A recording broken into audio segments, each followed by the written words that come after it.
Tapi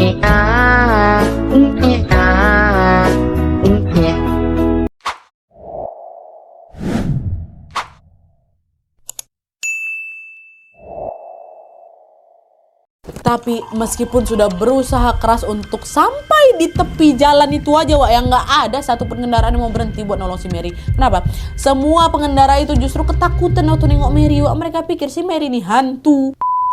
Hai, wassalamualaikum warahmatullahi wabarakatuh. Terima kasih sudah klik video ini. Oke, Wak, jadi di malam minggu ini kembali lagi aku akan menemani kalian dengan membawakan sebuah kisah kriminal yang terjadi di California di tahun 1978, Wak. Kasus yang akan aku ceritakan ini adalah tindak kriminal berupa penculikan dan juga perbuatan tidak senonoh pada seorang remaja perempuan yang berusia 15 tahun waktu itu. Kasusnya memang udah lama kali, Wak, dan korban dari kasus ini juga berhasil survive karena dia melakukan sebuah strategi cemerlang untuk bisa menyelamatkan nyawanya.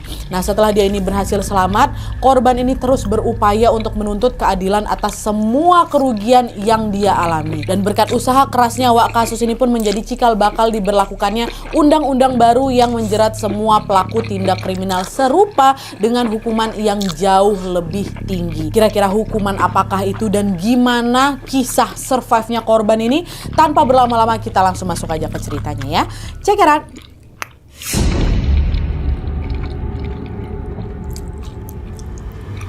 Oke, Wak, jadi kisah yang akan aku ceritakan malam ini merupakan tindak kriminal yang dialami oleh seorang wanita yang bernama Mary Vincent, Wak, atau lebih dikenal dengan nama Mary. Mary ini diketahui lahir di Las Vegas pada tahun 1963. Ayahnya bernama Herb bekerja sebagai mekanik dan ibunya bernama Lucy bekerja sebagai bandar kasino. Nah, di mata orang-orang terdekatnya, Wak, Mary ini dikenal sebagai anak yang sangat cantik. Dia ramah dan dia ini juga sangat ceria gitu loh, orangnya humble. Tapi di balik keceriaannya itu, si Mary ini menjalani kehidupan yang kurang menyenangkan karena Herb bapaknya dan juga Lucy mamanya ini atau kedua orang tuanya ini sering bertengkar, Wak. Nah, pertengkaran demi pertengkaran itulah yang membuat Mary itu enggak betah ada di rumah dan mencari pelampiasan di luar sampai akhirnya dia pun terjerumus ke sebuah circle pergaulan bebas. Sejak dia bergaul dengan circle-nya ini, Mary jadi jarang kali balik ke rumah. Dia sering bolos ke sekolah dan puncaknya ketika dia ini baru berusia 15 tahun, Wak, Mary ini melarikan diri ke California bersama pacarnya yang bernama Diego. Nah, pada saat pergi ke California ini, Wak, Mary sama pacarnya atau sama si Diego ini menumpang beberapa kendaraan tuh atau dikenal dengan sebutan hitchhiking. Dan FYI, hitchhiking ini adalah sesuatu yang biasanya dilakukan di Amerika pada tahun 1960 sampai 1980-an, di mana biasanya orang-orang yang nggak punya uang akan menumpang atau menebeng, Wak, ke kendaraan orang-orang lain secara gratis atau cuma-cuma. Nah, itulah yang dilakukan sama mereka. Nah, setelah menumpang ke berbagai kendaraan, Mary dan juga Diego ini akhirnya sampailah itu di California kan. Tapi karena mereka ini pergi tanpa membawa bekal yang cukup, Wak, sesampainya di California, Mary dan Diego ini pun menjalani hidup ini seperti seorang gelandangan, di mana setiap malam mereka ini selalu tidur di sembarang tempat, macam kadang di depan toko, di terminal, di stasiun, dan juga di tempat-tempat lainnya. Tapi walaupun hidup terlunta-lunta, Wak, Mary ini justru merasa ya bahagia-bahagia aja. Kenapa? Karena dia merasa hidupnya itu jauh lebih baik daripada sebelum-sebelumnya. Mary ini mikir, ya udahlah, nggak masalah lah aku hidup macam gelandangan di luar sini. Yang penting aku nggak ngelihat mama bapak aku berantem terus setiap hari. Kata dia, lebih tenang di luar dibanding dalam rumah, Wak. Tapi yang namanya juga hidup di jalanan, tentu banyak hal yang terjadi di luar prediksi, ya kan. Meskipun memang awalnya terlihat baik-baik saja hidup bergelandangan gini, Wak, pada suatu hari Mary mulai mengalami masalah serius karena si Diego atau pacarnya ini dijebloskan ke penjara atas tuduhan menganiaya orang lain. Nah, setelah Diego ini di penjara, Mary yang kala itu masih di bawah umur, ya kan, masih belasan tahun umurnya kan, merasa seolah kehilangan sandarannya. Iyalah, macam mana nggak orang kemana-mana sama si Diego terus, ya kan. Lalu karena dia ini nggak bisa hidup sendirian di jalan, Mary pun berinisiatif untuk pulang ke rumah neneknya, bukan rumah orang tuanya, rumah neneknya yang juga memang tinggal di California. Mary beranggapan tinggal di rumah neneknya ini akan bisa membawa dia hidupnya lebih baik lagi lah gitu. Nah, dari situ Mary pun segera pergilah ke rumah neneknya dengan berjalan kaki. Dan setelah menempuh perjalanan selama kurang lebih 5 jam, Wak, Mary ini pun akhirnya sampailah di rumah neneknya, sampai di tujuan. kan. Di sana Mary langsung disambut dengan baik oleh neneknya dan juga sama kakeknya juga. Sambutan itulah yang akhirnya membuat Mary ini pun terharu dan dia merasa ingin tinggal lebih lama sama nenek kakeknya. Mary langsung bilang sama neneknya, "Nek, boleh nggak kalau misalnya aku tinggal di sini terus-terusan, Nek? Aku nggak mau pulang ke rumah. Mama bapak aku tuh loh sering berantem terus. Aku nggak betah tinggal sama mereka." "Iyalah sayang, nggak apa-apa lah Mary cucuku. Tinggal di sini aja kau. Selama ini juga kami kesepian," kata neneknya kayak gitu. Nah, udah lah tuh kan, setelah dia diberikan izin, Mary pun mulai tinggal bersama kakek dan neneknya di California ini. Wah, selama tinggal di sana Mary ini ya sebenarnya ngerasa betah-betah aja. Apalagi kakek sama neneknya ini juga selalu memperlakukan dia dengan sangat baik, ya kan. Tapi sayangnya hal itu tidak bertahan lama karena pada tanggal 29 September 1978 Mary memutuskan untuk balik ke Los Angeles gara-gara dia ini juga rindu juga sama orang tuanya, Wak. Dan entah apa alasannya, Wak, ya, pada saat itu si Mary ini malah perginya nggak pamit. Dia pergi diam-diam, dia nggak pamit ke kakek dan neneknya. Dan siapa sangka kepergian secara diam-diam itulah yang menjadi awal mula terjadinya petaka mengerikan pada Mary di kasus ini. Gara-gara itu apa yang terjadi masuk.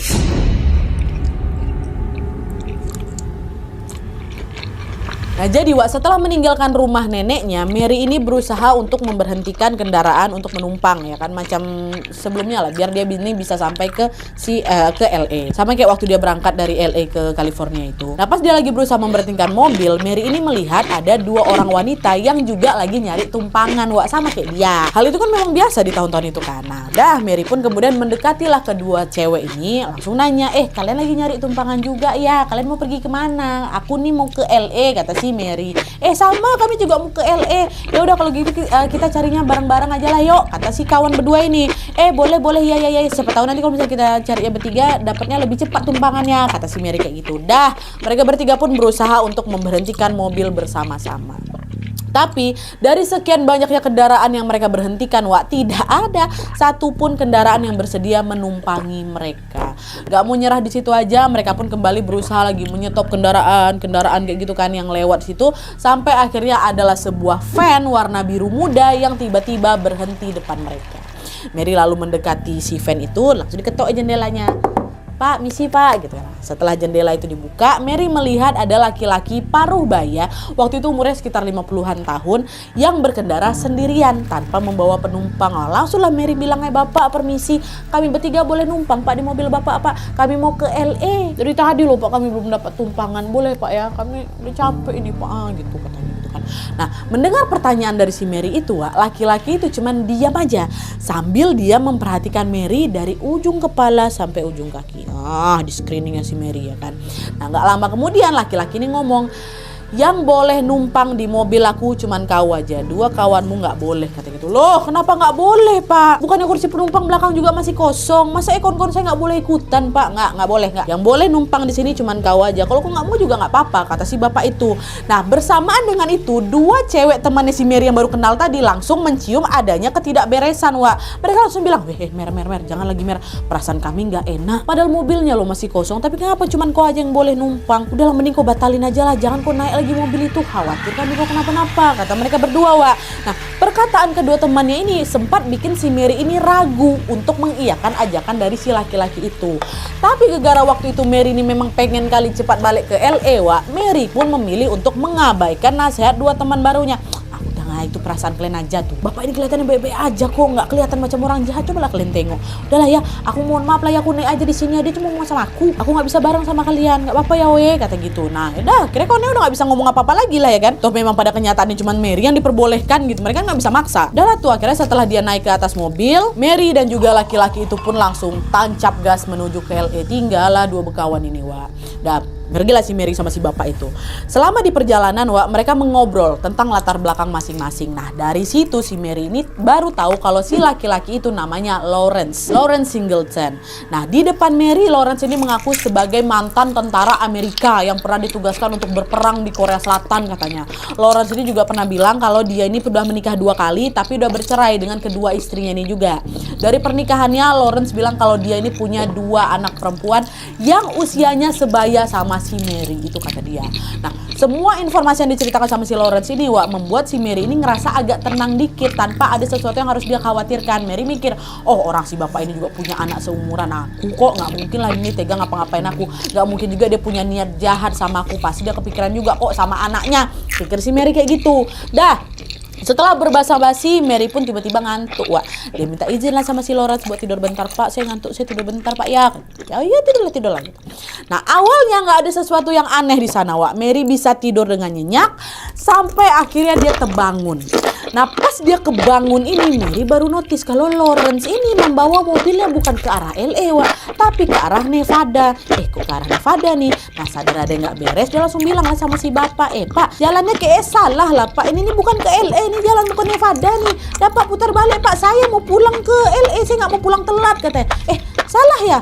Salah jalan kita ya, maaf ya, saya nggak fokus. Ya udahlah, saya putar balik dulu sekarang, kata Lawrence. Betulan, dia putar balik tuh. Dan Lawrence pun kembali mengendarai mobilnya menuju ke arah yang benar, yaitu ke arah ke LA. Tenanglah si Mary di situ kan. Tapi lagi-lagi ketenangan itu malah terusik lagi ketika beberapa saat kemudian, mohon maaf, Lawrence ini mengelus-ngelus lehernya Mary. Dielusnya sekali, dielusnya 2 kali. Risih ya si Mary di situ kan, ditepis sama si Mary ya kan. Tapi dia nggak ngomong apa-apa, ditepis aja kayak gitu. Lawrence pun nggak ngomong apa-apa, Walaupun waktu itu si Mary nggak protes gitu, dalam hatinya si Mary ngebatin mungkin bapak itu cuma iseng aja, nggak ada maksud apa-apa nih pasti gitu. Tapi beberapa saat kemudian Lawrence kembali disentuhnya Mary, dan kali ini bukan leher yang disentuhnya, pahanya si Mary disentuh sama dia, elus-elus pelan gitu. Di titik ini perasaan Mary makin gak enak lagi. Di sepanjang jalan Mary ini bertekad, udah aku gak mau tidur karena aku takut Lawrence ini bakal ngelakuin sesuatu yang gak baik. Ini pasti udah apa nih kayak gitulah kan, udah mulai ada yang gak beres lah gitu di situ. Nah, setelah memasang alarm siaga di situ, Mary pun tanpa sengaja melemparkan pandangannya keluar jendela. Nah, pas dia ngelihat keluar, Mary baru sadar kalau si Lawrence ini membelokkan mobilnya ke sebuah jalanan sepi yang penuh dengan pepohonan rimbun. Dan parahnya lagi, itu udah malam nih, ya. Pada saat itu jalan itu juga nggak ada penerangan sama sekali. Pokoknya jalan itu betulan gelap, sunyi, sepi, nggak ada satupun kendaraan yang lewat. Di momen itu paniklah si Mary ini kan. Di situ juga Mary udah merencanakan untuk kabur, Tapi sebelum rencana itu terlaksana, Mary notice bahwa tali sepatunya itu udah nggak terikat rapi. Nah, khawatir rencana kaburnya itu terganggu gara tali sepatu itu, Mary pun membungkukkanlah badannya, dia mau mengikat tali sepatu, mau standby deh ini kan. Nah, pas si Mary lagi ngebungkuk, di situ Lawrence tiba-tiba ngomong, Mary, mobilnya aku berhentiin bentar ya, aku kebelet pipis, kata. Oh ya Pak, nggak apa-apa Pak, pipislah dulu, kayak gitu. Berhenti si Lawrence, keluar dia dari mobil. Nah, waktu itu Mary mau ngambil kesempatan nih, ngambil kesempatan untuk kabur, ya kan, udah mau siap-siap nih dia kabur.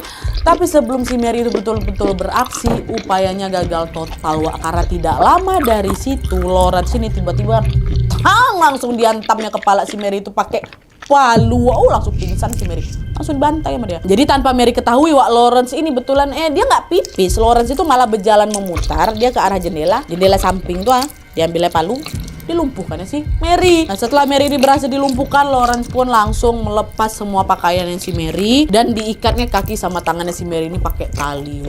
Gak cukup sampai di situ aja. Di saat Mary ini belum sadar, Lawrence berkali-kali memperkaosi Mary, berkali-kali, ya. Nah, terus selang beberapa jam kemudian, pada saat dia ini lagi di lejanya sama si Lawrence itu, Mary terbangun. Nah, nengok dirinya lagi digitukan sama si Lawrence, apa nggak langsung minta tolong lah si Mary itu kan. Tapi karena jalan itu macam gue bilang tadi, jalanannya sepi, nggak ada orang yang lewat juga, jadi nggak ada yang bisa bantuin si Mary, Cuman Mary nggak nyerah di situ aja. Mary berusaha berontak-berontak lagi untuk bisa melepaskan ikatan tali yang membelenggu kaki sama tangannya itu kan, Tapi karena Lawrence itu mengikat Mary dengan sangat kencang, sangat kuat, sangat rapat kali lah kan, upaya itu tentunya berakhir sia-sia. Di titik ini Mary hanya bisa menangis sambil dia memohon kepada Lawrence, tolonglah Pak, lepaskan aku Pak, saya nggak bakal laporin Bapak ke polisi, saya janji Pak, tapi tolong Pak, lepasin saya mau pulang. Tapi setelah mendengar permohonan Mary, Lawrence ini justru kembali lagi dilecehkannya lagi si Mary sepanjang malam itu sampai pagi, sampai pagi, bayangkan sama kalian. Keesokan harinya Lawrence pun langsung memindahkan Mary dari kursi pengemudi ke kursi penumpang. Dan entah karena alasan apa, Wak, Lawrence dibukanya ikatan yang ada di tangannya si Mary itu, ikatan tangan sama ikannya dibuka sama dia. Nah, di sisi lain karena khawatir dilecehin lagi, Mary pun balik lagi mohon lah dia sama si Lawrence, "Pak, udah cukup, Pak, cukup lecehin saya, Pak. Bapak udah lecehin saya semalaman, sekarang Bapak tolong lepasin saya," katanya. "Oh, kau mau dibebasin? Ya udah, aku turutin maumu, tapi tunggu bentar ya, tunggu sini dulu," kata dia kayak gitu kan, Pak. Lawrence kemudian pergi dia ke kursi driver untuk mengambil sebuah kotak yang berisi kapak, Wak. Terus dia balik lagi ke kursi yang ditumpangi sama si Mary, balik lagi dia ke belakang. Dan kalian tahu diapainnya kapak tuh sama siapa? Sama si Mary. Lawrence dengan kejamnya memakai kapak itu untuk dipotong ya tangan kirinya si Mary sampai putus. Langsung Mary sadar nih, Wak, ya. Darah segar pula langsung mengucur keluar di tangannya si Mary itu. Mary apa nggak menangis ke saya? Kalian bayangin lah, Wak, hidup-hidup dipisahkan ya tangannya tuh. Tapi lagi-lagi bukan yang rasa kasihan sama si Mary, Wak. Kali ini Lawrence itu kembali mengayunkan kapak ya. Dipotong ya tangan kanannya Mary. Sas.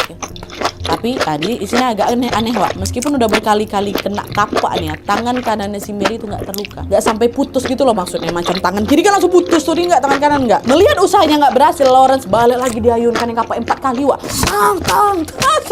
Hidup Mary digitukan, Wak, sampai betulan terpotong itu lengannya si Mary. Jadi sampai sini, Wak, kedua tangan Mary ini udah dipotong hidup-hidup, udah putus dua tangannya. Dan asal kalian tahu, pada saat kejahatan ini terjadi, macam aku bilang ya, Mary dalam keadaan sadar, dia nggak ada pengaruh obat bius sedikit pun. Dan saking banyaknya darah yang mengucur dari tangannya Mary ini, Wak, Mary pun makin lemas dan akhirnya hilang kesadaran dalam kondisi bersimbah cairan merah. Melihat Mary yang sudah tidak sadarkan diri, Lawrence pun langsung memeriksa Mary dan ternyata Mary sudah tidak bernapas, Wak.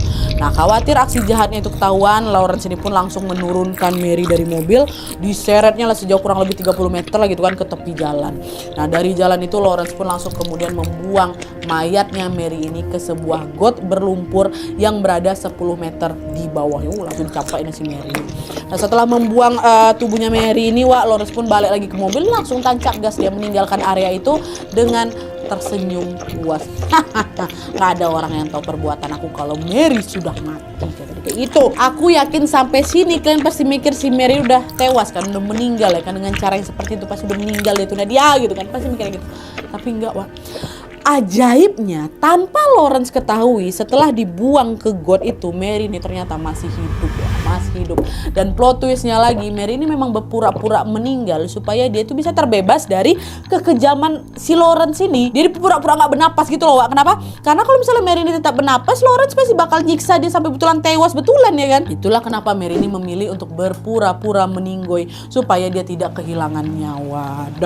Nah, setelah situasi dirasa udah cukup aman lah itu sama si Mary menggunakan sisa-sisa tenaganya untuk keluar dari got dengan kondisi kayak gitu, ya. Dia ngerangkak sampailah dia tiba di tepi jalan raya nih. Dan dengan sisa tenaga yang ada, dia pun berusaha memberhentikan mobil yang lewat untuk meminta pertolongan. Tapi meskipun sudah berusaha keras untuk sampai di tepi jalan itu aja, Wak, yang nggak ada satu pengendaraan yang mau berhenti buat nolong si Mary. Kenapa? Semua pengendara itu justru ketakutan waktu nengok Mary, Wak. Mereka pikir si Mary ini hantu. Macam mana enggak, Wak? Mohon maaf nih, tubuhnya Mary telanjang, dia penuh lumpur, wajahnya berdarah-darah, kedua tangannya putus. Mungkin mereka mikir siapa ini, zombie mungkin. Udah lah kan, sampai akhirnya singkat cerita, Wak, setelah berkali-kali diabaikan, akhirnya ada sebuah mobil yang berani untuk nolong si Mary ini, Wak. Setelah melihat kondisinya si Mary, pengendara itu pun langsung membawa Mary ke rumah sakit untuk diobati. Nah, setibanya di rumah sakit, Mary pun langsung dijadwalkan untuk menjalani operasi berkali-kali supaya dia ini tetap bisa survive. Peristiwa naas yang menimpa Mary itu pun langsung menjadi pembicaraan yang sangat menghebohkan masyarakat Amerika kala itu, Wak. Dan bersama dengan itu juga polisi langsung melakukan penyelidikan untuk bisa menangkap si pelaku biadab ini. Dan langkah yang pertama kali mereka lakukan adalah mencari petunjuk di sekitar lokasi Mary ditemukan, Wak. Tapi karena memang lokasinya itu di tengah hutan tuh yang nggak ada CCTV ya kan. Polisi juga kesulitan nih untuk melacak si pelaku. Nah, nggak menyerah di sana aja, Wak. Polisi pun akhirnya menemui Mary dan menanyakan informasi tentang pelaku, termasuk apa plat mobilnya, ciri-ciri fisik si pelaku dia gimana dan lain sebagainya. Nah, Dari informasi itu polisi pun kemudian membuat sketsa wajah yang akhirnya disebarkan ke berbagai media yang ada di Amerika. Dan untungnya cara itu juga berbuah manis Wak, karena tidak lama setelah sketsa itu disebarkan, polisi akhirnya berhasil meringkus pelaku, tangkap si Lawrence monyetnya.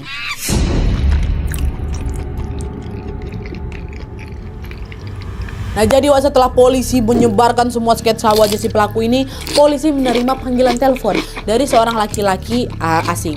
Di telepon itu si laki-laki ini bilang, "Pak polisi, kayaknya saya kenal lah sama sketsa pelaku yang Bapak sebar tuh. Dia tuh tetangga saya Pak, namanya Lawrence Singleton," kata dia kayak gitu. Yang betul kamu Bapak, Lawrence Singleton ini kok kayak gak asing ya? Dia tuh bukannya mantan tentara ya, kata polisi. Polisi kenal sama dia Wak. Iya Pak, betul Pak, dia mantan tentara. Dia tetangga saya, soalnya alamatnya di sini-sini nih ya Pak ya. Bapak langsung datang aja ke sana, dia ada di rumah Pak, kata si bapak ini kan. "Oh baik-baik Pak, makasih informasinya," kayak gitu kan. Nah setelah menutup telepon, polisi pun segera langsung mendatangi rumahnya Lawrence Wak. Dan setibanya di sana, polisi pun langsung menangkap Lawrence tanpa ada perlawanan sedikit pun dari si Lawrence-nya. Atas perbuatannya ini, Lawrence pun langsung dijerat dengan pasal terkait penculikan, pemerkosaan, dan juga percobaan pembunuhan. Dan setelah itu pengadilan California pun menjatuhi Lawrence hukuman penjara selama 14 tahun aja Wak. Mengetahui hal itu, Mary sebagai korban langsung protes lah di pengadilan kan, karena hukuman untuk Lawrence ini kok macam singkat kali Pak. Nah sayangnya protesnya Mary ini tidak didengar oleh hakim, di mana mereka tetap pada keputusan awal, yaitu menghukum Lawrence selama 14 tahun penjara aja. Pun pada kenyataannya hukuman itu juga nggak full dijalani sama si Lawrence. 14 tahun itu enggak, karena pada tahun ke-8 Lawrence dibebaskan dengan pertimbangan apa? Selalu berperilaku baik selama di penjara itu katanya. Bebas gitu aja si Lawrence. 8 tahun ada di penjara. Umur 15 tahun tambah 8 tahun 23 tahun masih hidup. Siapa itu? Si Lawrence itu. Tapi apa ceritanya selesai sampai sini aja? Belum, masih panjang ceritanya. Belum. Jadi Wak, ketika si Lawrence ini sudah dibebaskan, Mary sang korban ini masih trauma berat, bahkan mengalami cacat permanen dia kan, akibat kejadian tragis yang menimpa dia, yang dilakukan sama siapa ini, sama si Lawrence. Mary yang gak terima dengan kabar bebasnya Lawrence ini pun Wak, akhirnya kembali menuntut Lawrence untuk memberikan ganti rugi sebesar 2,5 juta dolar Amerika atau sekitar 40 miliar rupiah pada saat itu, diminta ganti rugi. Nah setelah melewati proses yang panjang, tuntutan Mary akhirnya dikabulkan sama hakim, boleh gitu kan. Tapi sayangnya Mary tidak pernah menerima kompensasi sepeser pun dari Lawrence, karena Lawrence mengaku, "Saya nggak punya uang Pak Kim," gitu. Dan epicnya lagi, selain nggak bisa bayar ganti rugi Wak, si Lawrence ini juga nggak terima dengan tuntutan yang diajukan Mary, dan malah mengancam akan menghabisi nyawanya si Mary. Malah diancam siapa ini si Mary. Setelah mendapatkan ancaman itu, Mary pun diketahui beberapa kali sampai pindah tempat tinggal ya Wak, untuk bisa menghindari si Lawrence ini. Dan untungnya cara itu juga cukup efektif, karena Mary sudah tidak pernah lagi ketemu ataupun mendengar informasi tentang Lawrence. Berhasil kabur lah dia gitu kan. Waktu pun berganti sampai tahun 1990, Lawrence dikabarkan kembali terlibat kasus kriminal lagi Wak, yaitu aksi pencurian di Florida. Tapi karena nominal yang dia curi itu nggak begitu besar, cuma sekitar $10 aja, hakim hanya menjatuhi hukuman selama 2 bulan penjara aja ke si Lawrence ini. Terus setelah Lawrence itu dibebaskan Wak, Lawrence ini rupanya kembali berulah lagi. Dia melakukan tindakan kriminal lagi yang juga jauh lebih parah. Di tahun 97 Wak ya, Lawrence ini dikabarkan menghabisi nyawa seorang wanita berusia 31 tahun namanya Roxanne. Nah si Roxanne ini adalah seorang PSK Wak, yang sudah beberapa kali berkencan sama si Lawrence memang. Sebenarnya hubungan keduanya tuh ya baik-baik aja gitu Wak, sampai kemudian pada suatu malam di bulan Februari tahun 1997, keduanya terlibat pertengkaran gegara si Lawrence ini nuduh si Roxanne ini udah nyuri duit dia, nyuri dompetnya. Nah di tengah panasnya cekcok itu, Lawrence tiba-tiba diambilnya lah pisau, ditusuknya lah tubuhnya si Roxanne ini berkali-kali sampai bikin Roxanne itu tewas. Nah kematian Roxanne ini pun membuat Lawrence itu kembali ditangkap lagi sama polisi untuk ketiga kalinya ya kan. Nah di sisi lain, mendengar kabar kalau si Lawrence ini ditangkap gegara dia sudah menghabisi nyawa seorang wanita, Mary langsung pergi Wak, dia ke Florida Wak. Dia dapat celah nih kan, dia langsung pergi ke Florida untuk menghadiri sidang kasus pembunuhan si Lawrence ini. Dan ketika sidang itu berlangsung, Mary pun melakukan sebuah strategi yang bisa aku bilang cukup cerdas untuk bisa membalas dendamnya Wak.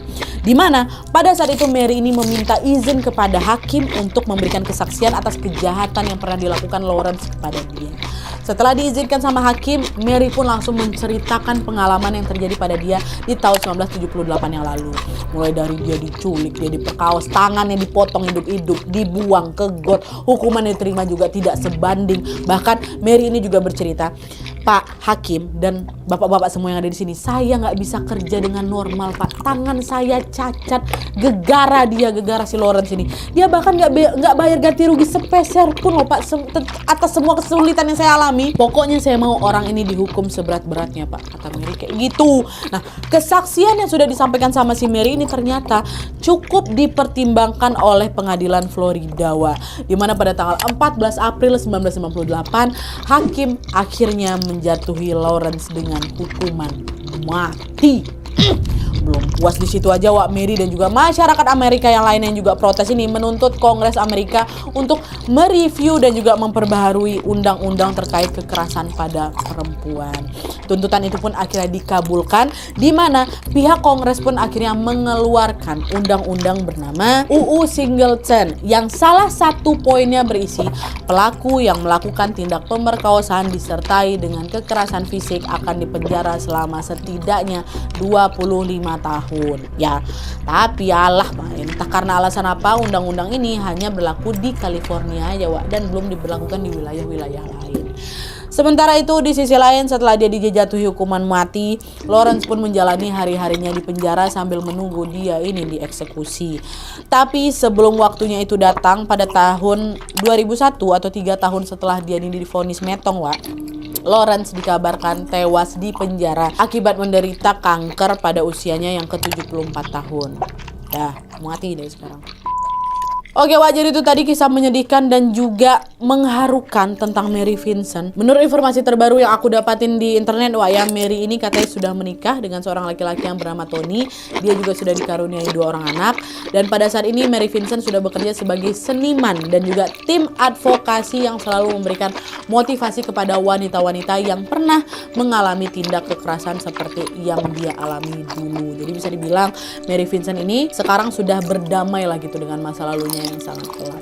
Alhamdulillahirrahmanirrahim. Semoga kejadian yang menimpa Mary ini tidak terulang lagi ke depannya, Waktu bawain kisah ini tuh kalian tuh pasti nggak berhentinya merinding ya kan? Apalagi waktu Mary, ya Allah, tangannya dipotong sama si Lawrence. Itu betul nggak?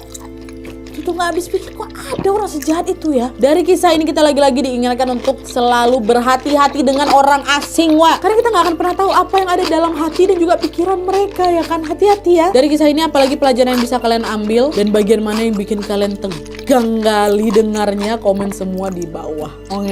Oke, jadi sekian dulu videonya. Terima kasih banyak yang sudah menonton. Kalau kalian suka video ini, klik like-nya. Jangan lupa komen doang untuk tidak dan saran-saran untuk video selanjutnya.